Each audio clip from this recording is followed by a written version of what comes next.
Bismillahirrahmanirrahim. Assalamualaikum warahmatullahi wabarakatuh. Alhamdulillahi wassalatu wassalamu ala rasulillah la nabiyya ba'dah. Qala rabbi shrah li sadri wa yassir li amri wahlul 'uqdatam min lisani yafqahu qawli. Allahumma rzuqna al-ikhlasa fil qawli wal 'amali wan niyyat. Amma ba'du. Anak-anakku semua yang mudah-mudahan senantiasa dirahmati oleh Allah Subhanahu wa taala. Marilah kita melanjutkan kajian kitab As-Shiratal Mustaqim yang pada kesempatan hari ini tema kita yaitu tentang kewajiban mengucapkan dua kalimat syahadat. Bismillahirrahmanirrahim. Qala al-muallif rahimahullah. Wa'lam, dan ketahuilah, bistiqanin, dengan penuh keyakinan, annahu la yasihul iman, bahwa tidak sah keimanan, wal islamu, dan keislaman, wala tuqbalul a'malu salihatu, dan tidak terima amal salih, biduni asyhadataini, dengan tanpa mengucapkan dua kalimat syahadat. Di sini muallif menjelaskan kepada kita bahwa keimanan dan keislaman seseorang itu tidak dianggap sah. Artinya seseorang tidak dianggap mukmin, tidak dianggap sebagai seorang muslim. Pun demikian, amal salih, amal kebaikan yang dilakukan oleh seorang itu tidak akan diterima oleh Allah Subhanahu wa taala dengan tanpa mengucapkan dua kalimat syahadat. Jadi seseorang yang hendak masuk ke dalam agama Islam, menjadi seorang mukmin, menjadi seorang muslim, dan kemudian amal ibadah yang dilakukannya diterima oleh Allah Subhanahu wa taala, maka disyaratkan baginya untuk mengucapkan dua kalimat syahadat.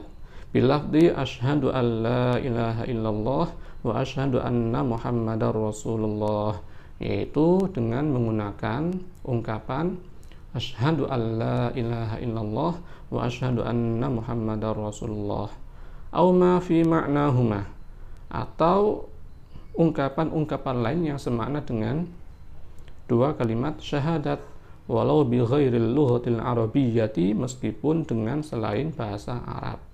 Jadi tidak menjadi keharusan bagi seseorang yang hendak masuk ke dalam agama Islam harus melafalkan syahadat itu dengan bahasa Arab, tidak harus.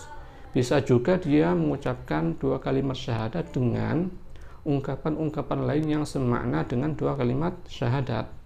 Misalkan kita sebagai orang Indonesia mengucapkan sebagai pengganti dari syahadat berbahasa Arab menggunakan kata, misalkan, saya bersaksi bahwa tidak ada Tuhan yang berhak disembah selain Allah dan Muhammad adalah Nabi Allah, Muhammad adalah utusan Allah. Maka yang demikian ini dibenarkan, sah, boleh. Wa yakfi li sihhatil islami, dan cukup untuk memperoleh keabsahan Islam, an-nutqu, mengucapkan kalimat syahadat, marratan fil umri, sekali seumur hidup. Kewajiban untuk mengucapkan dua kalimat syahadat bagi seorang non muslim yang hendak masuk ke dalam agama Islam itu cukup sekali seumur hidup. Cukup sekali seumur hidup. Adapun setelah itu dia tidak wajib mengucapkan dua kalimat syahadat selama dia meyakini makna dua kalimat syahadat tersebut dan tidak melakukan hal-hal yang membuatnya keluar dari Islam, maka tidak perlu mengucapkan lagi. Wa yabqa wujubuha, dan menjadi tetap berlaku wujubuha, kewajiban mengucapkan dua kalimat syahadat, fi kulli sholatin, pada setiap sholat, lisihhatis sholati, untuk mendapatkan keabsahan sholat. Selanjutnya, ketika dia sudah menjadi seorang muslim, maka kewajiban mengucapkan dua kalimat syahadat itu tetap berlaku, wajib diucapkan pada setiap saat sholat. Kenapa? Karena dalam madhab Syafi'i, mengucapkan dua kalimat syahadat pada waktu tahiyat akhir ini merupakan termasuk rukun sholat.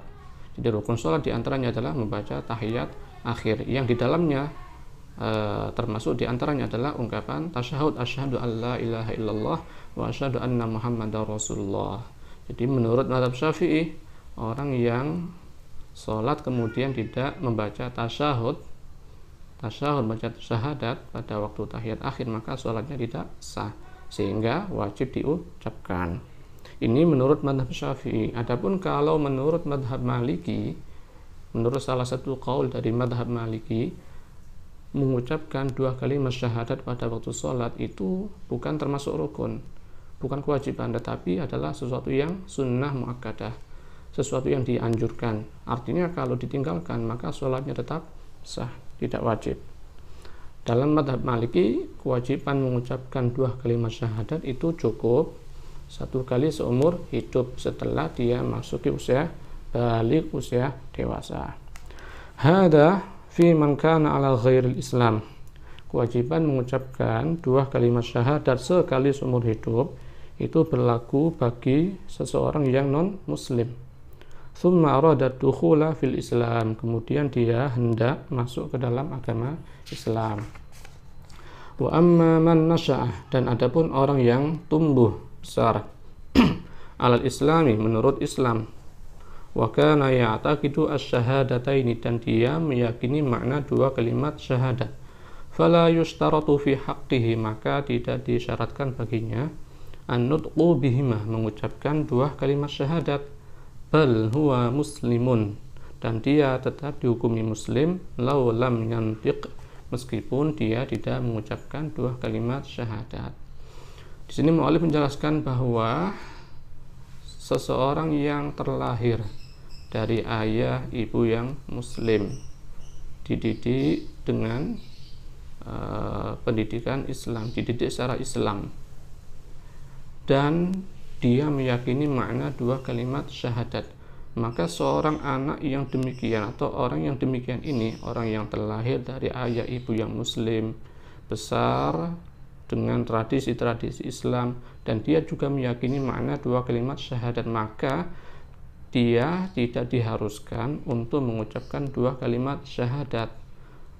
Meskipun dia tidak mengucapkan 2 kalimat syahadat setelah menginjak usia dewasa, dia tetap dihukumi muslim. Dengan catatan apa? Dengan catatan dia tetap meyakini makna 2 kalimat syahadat, dan dia tidak pernah melakukan kekufuran. Tidak wajib baginya mengucapkan 2 kalimat syahadat, dan dia tetap dihukumi muslim. Akan tetapi kata mu'allif, dia termasuk orang yang melakukan dosa besar. Kalau melakukan dosa besar, maka ada 2 kemungkinan. Besok di akhirat dia diampuni oleh Allah Subhanahu wa taala, sehingga kemudian dia dimasukkan ke dalam surga.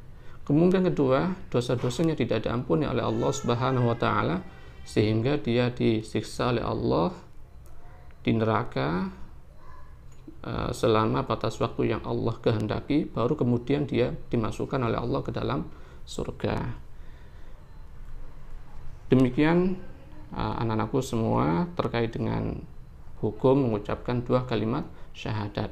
Mudah-mudahan bermanfaat. Insyaallah kita sambung di pertemuan berikutnya. Wallahul muwaffiq ila aqwamit thoriq. Assalamualaikum warahmatullahi wabarakatuh.